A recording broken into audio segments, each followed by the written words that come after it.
Ana, cuéntanos cómo te llamas y hace cuánto te estás dando gotas de lluvia. Pues me llamo Ana Marina Carbonara y me he estado dando las gotas de lluvia en diciembre. Esta es mi cuarta sesión de gotas de lluvia. ¿Y Sí. cuál fue el motivo de animarte a probar gotas de lluvia?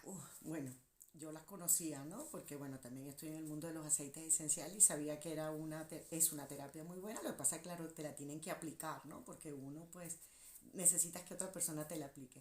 Entonces, como en noviembre empecé con un dolor horrible, lo que era una ciática de la pierna, todo hacia abajo la columna, mucha rigidez. Entonces, pues empezando a usar los aceites, pero era temporal, ¿no? La mejoría. Entonces, pues dije, bueno, voy a un fisio, voy a un quiro, esto y lo otro. Pero como yo tengo una barra, porque tengo operación de columna de por escoliosis, entonces mi columna es más rígida, vamos a decir, de lo normal, pues. Entonces ya un quiropráctico me había dicho que no me puede tocar la espalda por eso, entonces pues en eso de, bueno, ¿qué hago? ¿Qué busco?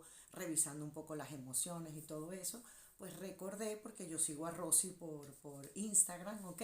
Que ella también está en el mundo de los aceites esenciales, y entonces dije yo, pues nada, le voy a preguntar si ella pues me puede hacer la terapia. Entonces la contacté a través de Instagram y pues muy amablemente me dijo que sí. Y entonces empezamos un poquito antes del puente de la Constitución, ¿ok? Me hizo mi primera terapia, pues bueno, va- vi una mejoría, claro, pero muy poquito porque realmente la rigidez era, vamos a decir, brutal.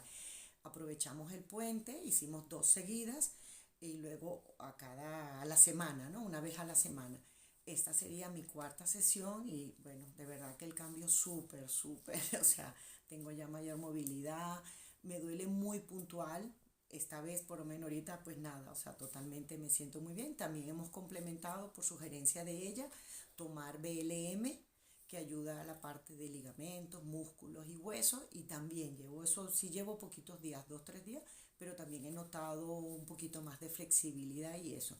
Y entonces estoy súper mega contenta, voy a seguir el tratamiento, claro, ahorita vamos a hacer unas cuantas un poco más seguidas por la gravedad pues de la situación, porque lo dejé pasar, o sea, dejé que la situación del dolor se agravara para luego hacer el mantenimiento de por lo menos 2 veces al mes. Entonces, altamente recomendable, porque Muy bien. además es excelente y tiene manos de sanación, de verdad que sí. Muchas Muchísimas gracias, gracias. Ana, por tu testimonio. Sí, sí, Muchísimas muchísimas gracias. gracias.